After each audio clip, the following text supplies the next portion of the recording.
সুপ্রিয় দর্শক আসসালামু আলাইকুম। দেশ ও প্রবাসে যে যেখানে আছেন আপনাদের প্রত্যেককে শুভেচ্ছা জানাচ্ছি। আজকে নতুন একটি প্রতিবেদন দেখতেই পাচ্ছেন আমার সামনে একটি আপুটা এতটাই সুন্দরী, আসলে এই সুন্দর চেহারাটা কেন ঢেকে রাখছে বা কি বলতে চাই চলুন কথা বলে জানার চেষ্টা করি। আপু আসসালামু আলাইকুম। ওয়ালাইকুম আসসালাম ভাই। আপু আপনার নাম কি? আমার নাম সাথী। সাথী আপু, তা কার জীবনের সাথী হয়েছেন? আমি এখন কলেজের সাথে হইতে পারি তো না। এই সুন্দর চেহারাটা ঢেকে রাখছেন কেন, মুখে মাস্ক লাগাই আসছেন কেন?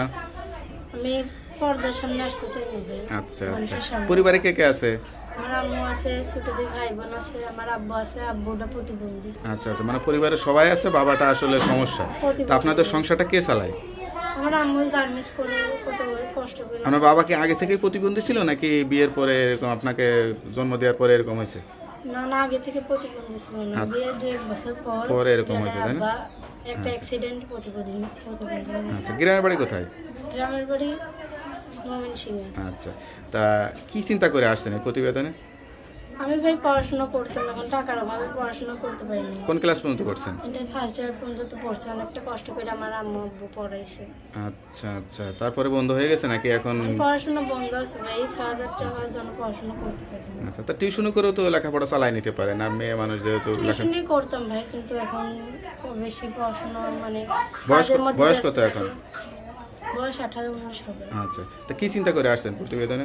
প্রতিবেদনে আসছি ভালো একটা মানুষ করার জন্য, যে মানুষ আমার বিপদ আপদে আমার পাশে দাঁড়াবে, আমার আর্থিক সাহায্য করে আমার পাশে দাঁড়াবে। বিয়ে শাদী করবেন সেই চিন্তা করেন নাকি আরো লেখাপড়া চালিয়ে নিতে চান কোনো ভালো মানুষ আমি পাইলে? একটা ভালো মানুষ চাই, যে মানুষটা আমার বিপদ আপদে সাহায্য করবে, আমার পাশে দাঁড়াবে, আমি তার সঙ্গে জীবন শুরু করবো। কোনো প্রেম ভালোবাসা টাসা এরকম কিছু হয়েছে জীবনে? না ভাই, প্রেম ভালোবাসা এখন পর্যন্ত করিনি, সংসারের নিয়ে টানাটানি করে। লেখাপড়ার সময় তো এই স্কুলে কলেজে পড়ালেখার সময় তো প্রেম ভালোবাসা হয়, সেরকম কোনো কিছু হয়নি? না ভাই, আমার কোনো কিছু হয়নি। আচ্ছা, জীবনে শখ ছিল কি? শখ ছিল ভাই আমার জীবনে পড়াশোনা করবো, একটা ভালো চাকরি করবো, কিন্তু তেমন তো কোনো সামর্থ্য হইল না। আচ্ছা আচ্ছা আচ্ছা, তো আপনার এখন এই যে বিয়ে, টাকার জন্য পড়াশোনাটা বাদ এখন এই যে দিয়ে বিয়ে দিছি। শাদী করতে যাচ্ছেন, তা আসলে বিয়ে শাদীটা করে ফেললে কি জীবনের সব সমস্যার সমাধান হয়ে যাবে কি মনে হয়? সমাধান হবে কি হবে না জানি না তো, কিন্তু বিয়ের সাথে তো বসতেই লাগবে। আচ্ছা। আমি চাই যে এই মানুষটা আমার আর্থিক সহযোগিতা করে আমার ফ্যামিলির পাশে, আমার পাশে দাঁড়াবে, আমার বিশ্বাস দেখাবে, আমি তার পাশে দাঁড়াইতে চাই। আমি তা আপনার মা তো আছে ভালো, বাবাও আছে যেহেতু অসুস্থ, তো তারা কি ভাবতেছে আপনাকে নিয়ে? আমার আব্বু আম্মু কি ভাবতেছে, এখন প্রতিবেদনের সামনে আসছে অনেক কষ্ট করে, আমি পড়াশোনাটা চালিয়ে যাইতে চাই, কারণ আমার পড়াশোনাটা যে মানুষটা চালাবে আমি তার সঙ্গে। আচ্ছা, তা এখানে যে আসছেন, কেউ যদি বিয়ে করতে চায় সেটা কি আপনার পছন্দই হবে নাকি আপনার মা বাবার পছন্দ?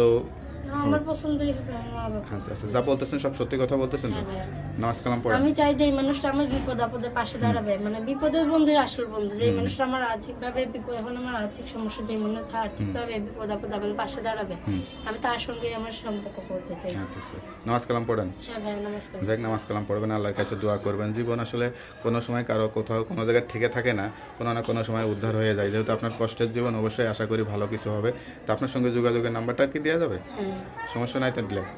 আচ্ছা, নাম্বারটা খোলা থাকে তো? হ্যাঁ ভাই। এক নাম্বারটা খোলা রাখবেন, কেউ ফোন দিলে সত্য কথা বলবেন, অবশ্যই সত্য দিয়ে জীবন সাজানোর চেষ্টা করবেন। ঠিক আছে আপু, তা ভালো থাকেন, দোয়া করি। আসসালামু আলাইকুম। নমস্কার।